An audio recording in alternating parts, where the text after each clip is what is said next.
అంటే ఇవన్నీ నేను ఒక పార్టీని నడపడానికి ఎంత బలం ఉండాలి, ఎంత భావజాలం ఉండాలి, ఎన్ని కఠినమైన పరిస్థితులు ఎదుర్కొంటే తప్ప నేను నడపలేను పార్టీని.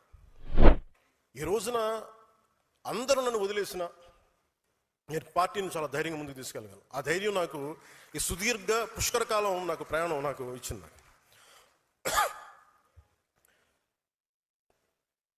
మీలో నుంచి నాకు బలమైన నాయకులు రావాలి. ఈరోజు 100 మందికి సభ్యత్వం నమోదు చేసే స్థాయికి ఎదిగారు. రేపు వారిని ముందుండి నడిపించే నాయకత్వ బాధ్యతలను కూడా మీరే తీసుకునేలా నాయకత్వ లక్షణాలను మీరు అలవర్చుకోవాలి.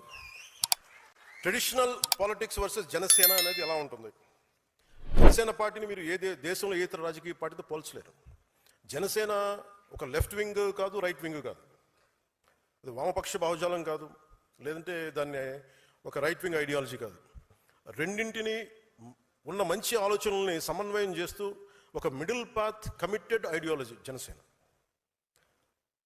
నేను సిపిఎఫ్ అని స్టార్ట్ చేసినప్పుడు ఒక భగత్ సింగ్ పెట్టుకున్న స్ఫూర్తిగా చంద్రశేఖర్ ఆజాద్, సుభాష్ చంద్రబోస్, బాల్ గంగాధర్ తిలక్, ఝాన్సీ లక్ష్మీబాయి వంటి యోధులు స్ఫూర్తితో పాటు, పోరాట యోధుల స్ఫూర్తితో పాటు గాంధీజీ గారిను, ఒక నాని పాల్కీవాలా, లోక్ నాయక్ జయప్రకాష్ నారాయణ్, అలాంటి సంఘ సంస్కర్తల ఆలోచనలు, నాయకుల ఆలోచనలు, స్వామి వివేకానంద, నారాయణ గురు లాంటి మహనీయులు వారి ఆలోచనలు, ఇలా అనేక అంశాలని సమన్వయం చేసి నిర్మించబడింది పార్టీ జనసేన.